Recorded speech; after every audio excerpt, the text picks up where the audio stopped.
할렐루야. 오늘 주님이 부활하셨습니다. 이 기쁜 날 우리 함께 나누고 싶은 말씀은 요한복음 11장 17절에서 27절의 말씀을 가지고 부활의 능력으로 사는 삶이라는 제목으로 하나님의 말씀을 증거하겠습니다. 우리 사진 하나 좀 띄워주시면 좋을 것 같은데요. 예일대 법대 출신이자 그 시카고 트리뷴의 기자로 활동하고 있는 리 스트로벨이라는 그런 사람이 있습니다. 이 리 스트로벨은 원래 철저한 무신론자였습니다. 근데 그런 그가 어느 날 이 예수라는 인물에 호기심을 갖게 됩니다. 왜 수많은 사람들이 저 예수라는 인물에 열광하는가? 그리고는 이 취재 기자의 시각으로 예수의 역사적인 진실성을 파헤치기 시작합니다. 나사렛 예수가 정말로 하나님의 아들일까? 신약 성경은 얼마나 신빙성이 있는가? 또 부활은 실제로 일어난 사건인가? 등의 질문을 안고 그는 역사, 고고학, 또 사본 연구 그런 분야의 최고의 권위자들 만나서 인터뷰하고 또 관련 자료들을 수집을 하고 수년간의 연구 끝에 그가 펴낸 책이 바로 예수는 역사다라는 그런 책입니다. 평생 하나님을 인정하지 않고 무신론자로 살았던 그가 그 책의 결론 부분에서 다음과 같이 그렇게 고백하고 있는 것을 볼 수가 있는데요. 나의 무신론이 예수의 역사적 증거 앞에서 녹아버렸다. 역사적 예수가 나의 예수가 되었고 이 사실이 나를 완전히 영원히 바꾸어 놓았다. 결국 그는 철저한 무신론자에서 열광적인 복음주의자로 변화했고 또 그가 쓴 예수는 역사다라는 책은 전 세계적으로 1,400만 부가 팔리면서 그런 세계적인 기독교 베스트셀러가 되었다는 것입니다. 특히 이 책에서 우리의 흥미를 끄는 부분이 있는데 그것은 예수의 부활에 관한 내용을 다루는 그런 부분입니다. 이 저자는 예수의 부활이 역사적인 사실이라는 것을 입증하기 위해서 몇 가지 증거를 이렇게 제시를 하고 있는데 제가 좀 이렇게 간략하게 추려서 왔습니다. 여러분과 함께 나누고 싶은데요. 5가지의 증거가 있습니다. 첫 번째, 가장 강력한 예수님이 부활하셨다는 증거는 목격자들의 증언인 것입니다. 왜 우리가 사건을 수사할 때도 증거가 부족할 때에는 이 목격자들의 증언이 결정적인 판단 근거가 됩니다. 예수님의 부활에 이 목격자들이 누구였는지 가장 먼저 기록한 사람이 바로 사도 바울로 성경에서는 말씀을 하고 있는데요. 그 중에서도 그가 고린도 교회에 보낸 편지 고린도전서 15장 말씀에 보면 예수의 부활을 목격한 그 목격자들을 우리에게 알려주고 있습니다. 성경 말씀 한번 보실까요? 게바에게 보이시고 후에 12 제자에게와 그 후에 500여 형제에게 일시에 보이셨으니 그 중에 지금까지 대다수는 살아있고 어떤 사람은 잠들었으며 그 후에 야고보에게 보이셨으며 그 후에 모든 사도에게와 맨 나중에 만삭되지 못하여 난 자 같은 내게도 보이셨느니라. 이 사도 바울이 고린도전서를 쓸 그 당시에는 이 복음서가 아직 나오기 전이었습니다. 그러니까 시기적으로는 굉장히 강력한 증언인 셈인 것이죠. 그 후에 쓰여진 마태복음과 마가복음에는 이들 외에도 여러 예수의 증인들에 대해서 언급을 하고 있는데요. 예를 들면 막달라 마리아, 또 예수의 어머니 마리아, 살로메, 요한나, 또 엠마오로 가는 그 2 제자 등이 예수의 이 부활을 목격했다라고 증언을 하고 있습니다. 그리고 이 바울의 이야기처럼 그들 중에 지금까지 대다수가 살아있다라고 이야기를 하고 있다는 것이죠. 증인들이 아직도 멀쩡히 살아있는데 어떻게 거짓말을 할 수 있느냐는 것입니다. 이렇게 진정성과 정직성이 결여된 종교는 유지될 수 없다. 이것이 부활의 첫 번째 증거라고 저자는 주장을 하고 있습니다. 두 번째 제시하는 증거는 제자들의 목숨을 두려워하지 않는 믿음이라고 이야기를 합니다. 여러분, 예수님의 죽음으로 절망해서 두려움에 떨어 또 숨어 지내던 제자들이 어느 순간인가부터 그렇게 예루살렘 성전에 나타나서 예수가 그리스도이심을 당당하게 선포하기 시작을 했습니다. 심지어 당대의 가장 강력한 종교 지도자들 앞에서도 평범한 어부 출신들이 성경을 들먹이며 당신네들이 하나님의 아들을 죽였다고 준열이 심판하는 그런 내용들을 우리는 신약 성경 곳곳에서 발견을 할 수가 있는데요. 결국은 대부분의 제자들의 최후가 어떻게 되었습니까? 그 믿음을 위해서 비참한 죽음을 맞이했다는 것이죠. 그렇다면 과연 이 제자들에게 그런 다른 목적이 있었던 것일까요? 돈이나 명예나 어떤 권력을 위해서 그들이 그렇게 한 것일까요? 그렇지 않습니다. 제자들의 목적은 결코 세속적이지 않았다는 것입니다. 제자들이 그렇게 살아갔던 이유는 오직 부활하신 예수님, 자신들 또한 예수님처럼 부활할 것을 확신했기 때문이라는 것입니다. 이것 외에는 달리 설명할 방법이 없다. 이것이 두 번째 증거입니다. 세 번째, 이 저자가 제시하는 증거는 회의론자들의 회심입니다. 회의론자. 대표적인 두 사람이 이제 이야기되는데요. 첫 번째가 사도 바울입니다. 기독교를 탄압하는 선봉에 서 있던 이 사도 바울이 주님을 만나고 이제는 이방 사도로 평생 복음 전하는 삶을 살았다는 것이죠. 두 번째 언급되는 인물이 바로 사도 야고보입니다. 이 야고보는 사실 이 예수님의 친동생이었습니다. 어려서부터 예수님과 함께 이 나사렛 지역에서부터 이제 나고 성장을 했습니다. 그리고 이 야고보는 예수님의 공생애 시절 동안에는 이 예수님의 메시아 되심을 항상 의심했던 이 인물이 바로 예수님의 친동생 야고보였습니다. 여러분 그렇지 않겠습니까? 만약에 여러분들의 가정에서 형이나 누나나 동생이 어느 날 갑자기 나타나서 내가 예수다, 나를 믿어라 라고 한다면 여러분 얼마나 기가 막히겠습니까? 그러니 이 야고보의 반응도 우리가 10분 이해할 수 있는 부분이라는 것이죠. 그런데 이 예수님의 동생 야고보가 훗날 어떻게 되었습니까? 성경에서는 훗날 예수님을 믿게 되고 또 예루살렘 교회의 아주 위대한 지도자가 되었다라고 성경이 증언을 하고 있습니다.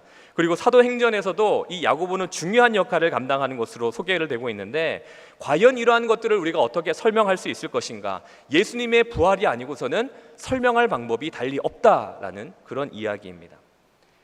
네 번째 예수님의 부활에 대한 증거는 핵심적인 사회 구조의 변화입니다. 간단히 설명을 드리면 예수님의 부활 이후에 유대인들의 삶의 구조가 바뀌었다는 겁니다. 예를 들어서 매년 드리는 희생 제사를 드리지 않게 되었습니다. 모세의 율법보다 더 가치 있고 우선시하는 그러한 예수님의 법이 생겨나게 되었다는 것입니다. 또 하나, 안식일이 아니라 이들은 주일에 모여서 예배를 드리기 시작했다는 것이죠. 이러한 변화는 유대인들에게 있어서는 결코 사소한 것이 아니었다는 것입니다. 목숨까지 잃을 수 있는 아주 엄청난 사건이었다는 것이죠. 그러니까 이러한 일들이 가능하려면 죽음을 뛰어넘는 용기와 결단이 필요했다는 겁니다. 그러한 힘이 어디서 나온 것일까? 예수님의 부활에서 왔다는 것입니다. 마지막 예수님의 부활이 역사적인 사실이라는 증거는 기독교의 엄청난 파급력이라고 저자는 이야기하고 있습니다. 아시다시피 기독교는 엄청나게 빠른 속도로 전파되었습니다. 당시 패권을 쥐고 있던 로마 제국에는 수많은 우상들이 있었는데 그 수많은 우상들을 제치고 로마를 압도하다 못해 제국의 국교로 인정을 받게 되었다는 것이죠. 과연 이러한 일들이 단순히 12제자와 사도 바울의 그런 헌신적인 노력 때문에 이루어진 것일까? 아니면 예수의 가르침이 많은 사람들에게 감동을 주고 아주 고결한 것이기 때문에 기독교가 그렇게 된 것일까? 그렇지 않다는 이야기입니다.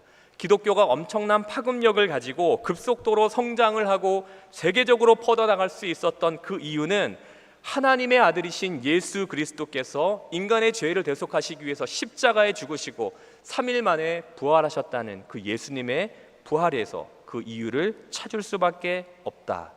이것이 저자가 부활이 역사적 사실이라고 증거하는 주장하는 이유라는 것입니다. 한편으로 제가 좀 자료를 찾아보니까 그런 이야기를 한 분이 계시더라고요. 세계적인 명문 영국의 옥스퍼드 대학의 아주 유명한 역사학자 중에 토마스 아놀드라는 사람이 다음과 같은 글을 남겼다고 하는데요. 화면에 한번 좀 띄워주시면 좋을 것 같고요. 나는 수십 년 동안 여러 시대의 역사를 연구해 왔습니다. 그리고 각 시대마다 전해지는 역사적 사건들이 사실인지 아닌지를 확인하기 위해서 여러 가지 문헌과 유물들을 연구하고 증명해 왔습니다. 그런데 그 많은 역사적 사건들 중에서도 그리스도 예수께서 죽었다가 다시 살아났다는 사실보다 더 분명하게 확실하게 증명되는 사건을 본 적이 없습니다. 여러분, 무슨 말입니까? 예수님의 부활은 역사적인 사실이라는 그런 이야기입니다. 여러분, 이 말을 한 사람은 교회 목사님도 아니고 교회 권사님도 아니었습니다. 이 이야기는 가장 유명한 역사학자가 철저하게 그런 역사적인 사건을 연주했던 역사학자가 말한 이야기라는 것입니다. 그렇게 뭐라고 얘기했습니까? 부활이 역사적인 사실이라는 것입니다. 사랑하는 여러분, 오늘 예수님께서 부활하신 줄 믿으시기 바랍니다. 오늘 부활하신 예수님은 우리와 함께 하시고 또 세상 끝날까지 우리와 함께 하신다는 그러한 사실을 우리가 반드시 믿고 또 고백하고 그렇게 주님과 함께 동행하는 삶을 살아가는 저와 여러분들이 될 수 있기를 주님의 이름으로 축원합니다. 오늘 본문에는 이 부활을 믿는 한 가정을 소개하고 있습니다. 바로 나사로의 가정인데요. 이 가정의 오라버니였던 나사로가 죽었다가 예수님을 통해서 부활하는 사건을 소개하고 있습니다.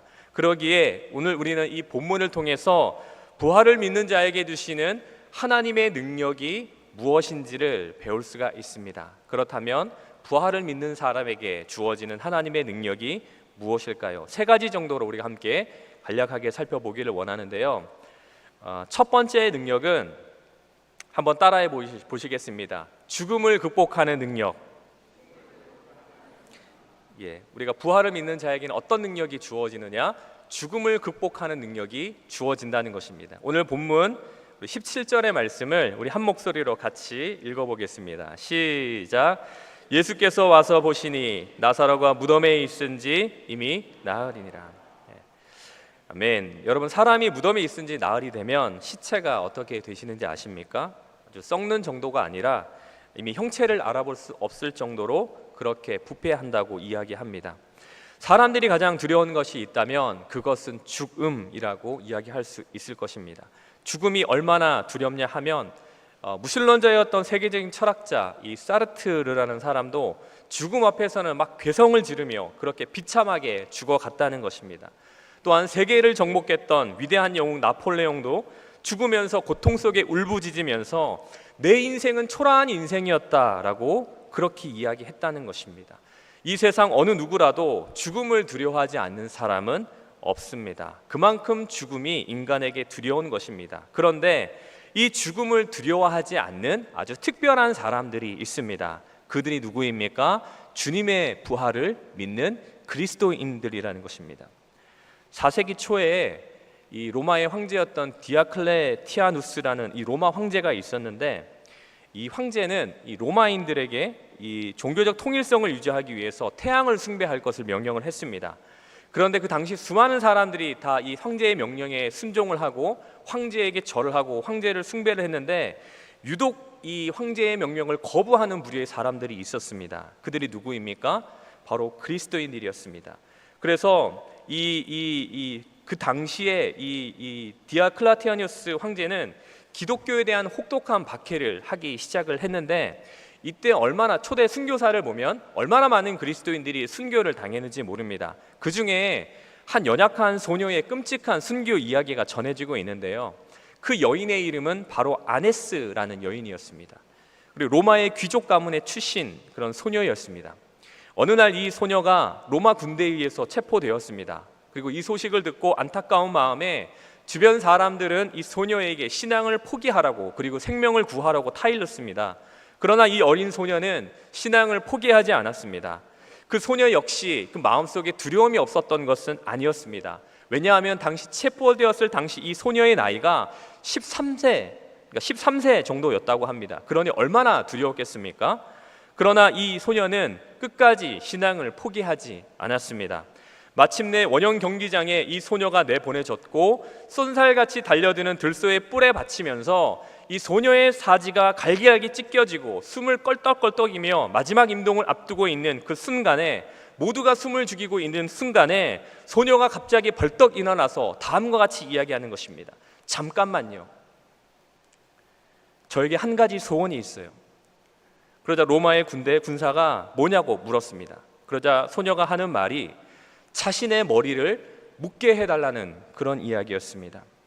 왜냐하면 머리가 부러진 것은 그 당시 슬픔과 애도의 상징이었습니다. 따라서 오늘 순교하는 이 날은 그녀의 생애에 있어서 슬픔과 애도의 날이 아니라 오히려 그녀의 생애에 있어서 가장 위대하고 영광스럽고 행복한 날이기에 그녀는 머리를 묶고 싶다라고 이야기를 한 것입니다. 그리고 그 소녀는 머리를 묶고 다시 한번 들소의 뿔에 온몸이 박혀 갈기갈기 찢겨져 순교를 했다는 그러한 이야기가 전해지고 있습니다. 사람들은 이 어린 소녀를 보고 불쌍하고 불행하다고 생각했습니다.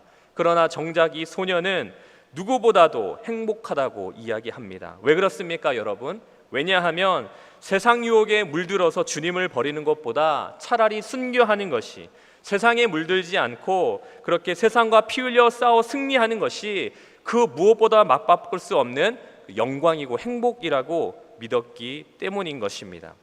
사랑하는 여러분, 왜 수많은 사람들이 죽음을 두려워하고 위대한 철학자도 위대한 영웅도 그렇게 죽음 앞에서 절규하고 그렇게 초라해 보이는데 아무것도 가진 것 같지 않은 이 소녀가 죽음을 두려워하지 않을 수 있었던 것일까요? 그것은 바로 부활의 주님을 믿는 믿음이 있었기 때문입니다. 부활하신 주님과 함께 다시 부활할 것을 믿었기 때문이라는 것입니다. 여러분, 부활의 능력이 바로 이런 것입니다. 부활을 믿는 자에게는 죽음을 극복할 수 있는 능력을 허락하시는 줄 믿습니다. 바라기는 우리 모두 부활하신 주님을 믿음으로, 그 주님을 신뢰함으로 죽음도 두려워하지 않을 수 있는 그러한 그리스도인들이 다 되실 수 있기를 주님의 이름으로 간절히 축원합니다. 한 걸음 더 나아가서 부활을 믿는 자에게 주시는 두 번째 하나님의 능력은 한번 따라야겠습니다. 새로운 삶을 살아갈 능력을 얻게 됩니다.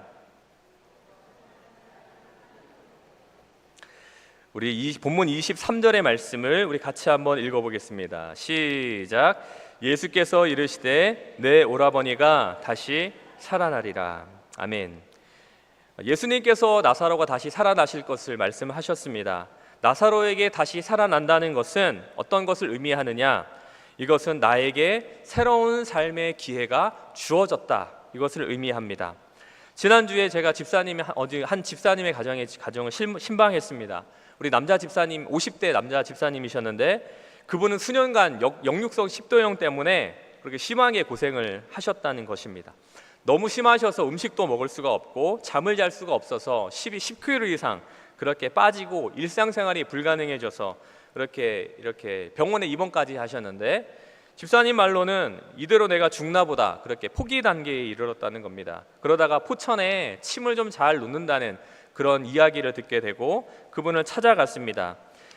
그래서 한의사, 침 놓는 한의사 분을 만나셔가지고 이렇게 침을 맞는데 손바닥 이렇게 양쪽에 막 20개씩, 또 이제 발바닥에도 20개씩, 그래서 한 80개 침을 이렇게 꽂고 치료를 받는데 그 집사님 말로는 그날이 이제 이 세상에서의 마지막 날이라고 그런 생각이 들었다는 겁니다. 너무 아파가지고 이제 죽겠다, 이제 죽겠구나라는 생각을 했다는 겁니다. 그런데 그러다가 3일째부터 조금씩 이제 몸에 변화가 나타나기 시작하는데 역류성 식도염을 이렇게 겪어보신 분들은 아시겠지만 침이 자꾸 이렇게 올라오지 않습니까?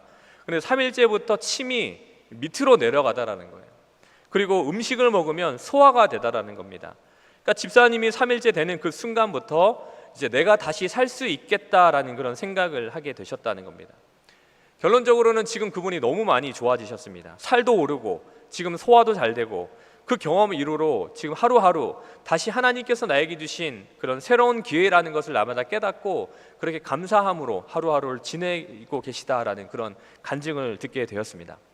여러분, 우리도 그렇지 않습니까? 정말 심하게 아팠다가 다시 우리가 회복이 되면요, 하루하루 우리가 감사하며 살아가지 않습니까?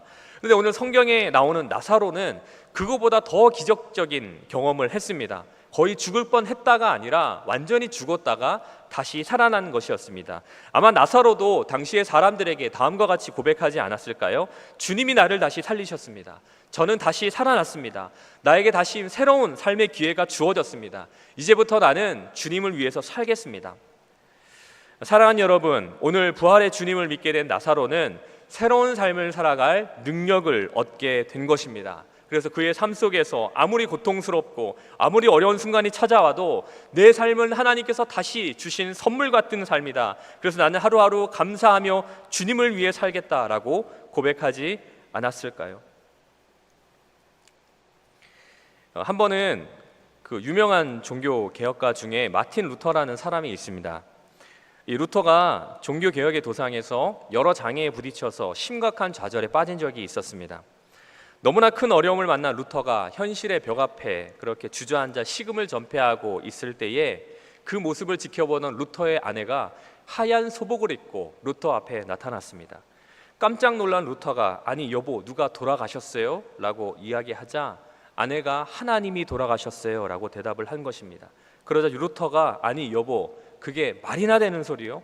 어떻게 하나님이 돌아가실 수 있다는 말이요? 그런 말도 안 되는 소리 하지 마시오. 그러자 루터의 아내가 이런 유명한 말을 남겼습니다. 여보, 하나님이 돌아가시지 않았다면, 그분이 살아계신 것이 분명하다면 당신이 어떻게 절망과 좌절에 빠져서 주저앉아 있을 수 있습니까? 하나님이 살아계시고 그분이 부활하셔서 지금 우리와 함께 하신다는 것을 당신이 정말로 믿는다면 어떻게 그렇게 시리에 빠져서 주저앉아 있을 수 있겠습니까? 루터가 이 아내의 이야기를 듣고 병상의 자리를 툴툴 털고 일어나 마침내 종교개혁이라는 위대한 대업을 이루게 되었다는 것입니다. 사랑하는 여러분, 부활의 주님이 여러분과 함께 하시면 우리는 날마다 새로운 삶을 살아갈 능력을 얻게 되는 줄 믿으시기 바랍니다. 마태복음 28장 20절에서 부활하신 주님께서 제자들에게 다음과 같이 말씀을 하셨습니다. 내가 세상 끝날까지 너희와 항상 함께 있으리라 하시니라. 아멘. 사랑하는 여러분, 오늘 주님이 다시 사셨습니다. 다시 사신 주님께서는 지금도 살아계셔서 저와 여러분들과 함께하고 계신 줄 믿습니다. 우리는 그 주님과 함께 다시 시작할 수 있습니다. 주님은 날마다 우리의 삶에 새날을 열어주실 것입니다. 이것이 바로 주님을 믿는 자에게 주어지는 두 번째 능력인 것입니다. 혹시 너무도 어둡고 긴 밤을 보내고 계신 분이 계시다면 지치지 말고 끝까지 버티시기 바랍니다. 부활하신 주님이 나와 함께 하시면 우리는 반드시 우리 인생의 새 아침을 맞이하게 될 줄 믿습니다. 그러므로 사랑하는 여러분, 힘들 때, 외로울 때, 그리고 아픔과 고난 속에서 헤매고 있을 때에 부활의 주님이 여러분들과 함께하고 계신다는 사실을 기억하시고 그 주님과 함께 날마다 새날을 열어가시는 저와 여러분들 수 있기를 주님의 이름으로 간절히 축원합니다. 마지막으로 우리가 주님의 부활을 믿게 될 때 어떤 능력을 갖게 되느냐, 우리 한번 따라 하실까요? 사랑하며 살아갈 능력을 얻게 됩니다. 우리 본문 25절과 26절 말씀 우리 같이 한번 읽어보겠습니다. 시작. 예수께서 이르시되 나는 부활이요 생명이니 나를 믿는 자는 죽어도 살겠고 무릇 살아서 나를 믿는 자는 영원히 죽지 아니하리니 이것을 내가 믿느냐. 아멘. 사실 예수님께서 십자가에 달려 돌아가셨을 때 이 제자들은 모든 것이 끝이라고 생각을 했습니다. 그래서 제자들은 다 도망가고 흩어지고 또 다시 고기 잡는 그런 일상의 생활로 그렇게 돌아갔습니다. 그런데 3일 후에 놀라운 소식을 듣게 되죠. 예수님이 다시 살아나셨다는 것입니다. 그러니까 이 예수님께서 부활하셨다는 사실은 제자들에게 단순히 죽은 사람이 다시 살아나는 것만을 의미하는 것이 아니었습니다. 제자들은 예수님이 다시 살아나셨다는 소식을 듣는 순간 너무 놀라고 신기해서 처음에는 믿을 수 없었다는 반응이었지만 그들은 이 예수 그리스도의 부활이 무엇을 의미하는지 알아챘습니다. 그것은 하나님께서 말씀하시던 그 하나님의 나라, 곧 하나님이 통치하시는 새 시대가 예수 그리스도의 부활로부터 본격적으로 시작되고 있다는 것을 그들은 본능적으로 깨달을 수 있었습니다. 오랫동안 유대교 신앙을 갖고 있던 사람들은 그 사실을 알고 있었죠. 저분이 다시 죽었다가 살아났다고 하는 것은 예수께서 살아생전에 말씀하셨던 그 하나님의 나라가 이제 시작이 되었구나.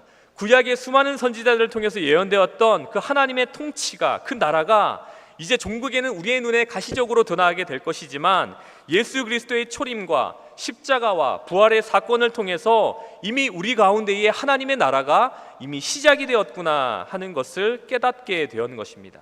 그래서 이분들은 예수 그리스도의 부활을 통해서 이제 정말로 진짜 믿음을 갖게 되었다는 것이죠. 무슨 믿음입니까? 예수가 그리스도라는 것이죠. 예수가 우리의 구원자시라는 겁니다. 그리고 우린 예수 그리스도를 믿음으로 우리는 죄사함을 받고 하나님 나라의 자녀가 될 수 있었다, 이러한 믿음을 갖게 되었다는 겁니다. 그리고 또 초대교회 성도들이 어떻게 변화되었느냐, 우리도 예수님처럼 그 부활의 소망에 참여할 수 있겠구나. 그러니까 지금까지는 우리가 어떠한 삶을 살아왔건 우리 모두가 불완전한 존재들이지만 우리가 이제는 예수 그리스도를 믿는 믿음으로 살고 그 믿음을 지키며 사는 사람들에게는 비록 우리가 목숨을 잃는다 하여도 하나님께서 예수 그리스도처럼 우리에게 새로운 생명으로 다시 살리시겠구나, 우리도 역시 주님과 함께 부활하겠구나 하는 부활의 소망을 발견하게 되었다는 것입니다. 이러한 믿음을 가지고 이러한 소망을 가지니까 사람들은 이제 두려울 게 없어진 겁니다. 죽음을 넘어서는 새로운 생명과 부활의 생명을 주신 하나님을 소망하게 되었다는 겁니다. 그런 믿음과 그런 소망이 생기니까 어떻게 되냐 하면 서로 사랑할 수 있게 되는 것입니다. 그래서 사도행전 2장의 초대교회 성도들의 삶을 보면 서로 모여서 쓸 것을 나누며 그렇게 통용하며 살았다라고 기록을 하고 있습니다. 무슨 말입니까? 우리가 예수 그리스도에 대한 믿음도 없고 영생에 대한 소망도 없고 그렇게 살 때에는 사람은 모두 이기적으로 살아갑니다. 내가 건강하고 내가 잘되고 내가 평안하고 이것이 인간들의 삶의 방식이고 추구하는 방향이라는 것이죠. 그런데 우리가 예수 그리스도를 믿는 믿음으로 살고 부활의 소망이 우리 가운데 생기게 되면 이제부터는 나보다는 다른 사람을 신경 쓰기 시작한다는 겁니다. 다른 사람을 사랑할 능력이 주어지게 된다는 겁니다. 그래서 초기 기독교인들의 모습을 담고 있는 서신서의 기록들을 보면 항상 믿음과 사랑과 소망이 함께 가고 있는 것을 우리는 목격할 수가 있습니다. 그 중에 대표적인 두 가지 성경 구절을 제가 소개를 하자면 고린도전서 13장 13절입니다. 우리 한 목소리를 같이 한번 읽어보실까요? 시작. 그런즉 믿음, 소망, 사랑, 이 세 가지는 항상 있을 것인데 그 중에 제일은 사랑이다. 한 구절 더 읽겠습니다. 데살로니가전서 1장 3절입니다. 너희의 믿음의 역사와 사랑의 수고와 우리 주 예수 그리스도에 대한 소망의 인내를 우리 하나님 아버지 앞에서 끊임없이 기억함이니. 예수님의 부활로 인해서 새로운 믿음이 생기고 또 새로운 소망이 생기니까 이제 사람들 사이에 서로 사랑하며 살아갈 능력이 주어지게 된 것입니다.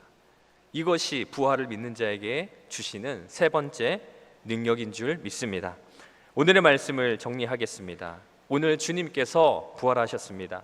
부활의 주님은 지금도 살아계셔서 우리와 함께 하고 계십니다. 그 주님은 우리에게 죽음을 극복하는 능력도 주시고 또한 날마다 우리의 삶 가운데 그렇게 새로운 삶을 살아갈 수 있는 능력도 주시는 줄 믿습니다. 그리고 믿음과 소망을 품고 우리가 서로를 사랑하며 살아갈 수 있는 능력도 우리에게 주시고 있는 줄 믿습니다. 많은 분들이 좋아하시는 복음 성가 중에 살아계신 주라는 찬양이 있습니다. 저 역시 그 찬양을 좋아하는데요, 후렴구 가사에 보면 다음과 같은 내용이 나옵니다. 살아계신 주 나의 참된 소망, 걱정 근심 전혀 없네. 사랑의 주 내 갈 길 인도하시니 내 모든 삶의 기쁨 늘 충만하네. 오늘 부활하셔서 세상 끝날까지 우리와 함께 하시는 그 주님의 부활하신 주님과 함께 동행하며 그 부활의 능력을 힘입어서 매일의 삶 속에서 부활의 능력을 체험하고 또한 그러한 믿음이 우리에게 사랑과 소망을 주듯이 그 믿음은 가지고 세상으로 나아가 빛된 존재로 살아가시는 저와 여러분들이 되시기를 주님의 이름으로 간절히 축원합니다. 바라기는 이 자리에 계신 모든 분들 마음 가운데에 부활의 능력이 가득 충만히 임하시기를 예수 그리스도의 이름으로 간절히 축원합니다. 기도하겠습니다.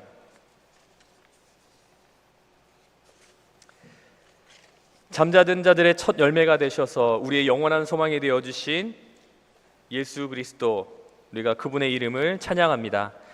하나님, 이 시간 소망 없이 살아가던 저희들에게 예수 그리스도를 선물로 허락하여 주시고 또 예수 그리스도를 믿음으로 우리가 주님의 영원한 부활의 영광에 참여할 수 있는 하나님의 자녀로 삼아주심을 진심으로 감사를 드립니다. 오늘 이 시간 부활을 믿는 자에게 주시는 주님의 세 가지 능력에 대해서 우리가 함께 생각해 보았습니다. 우리가 이 땅을 살아가는 동안 참 믿음 가지고 죽음을 극복하며 또 날마다 주님과 함께 새로운 삶을 열어나갈 수 있는, 그리고 우리 주변에 있는 모든 지체들과 함께 사랑하며 살아갈 수 있는 그런 부활의 능력으로 충만한 그리스도인들 다 될 수 있도록 주님 축복하여 주옵소서. 우리 구주 예수 그리스도 이름으로 간절히 기도하옵나이다. 아멘.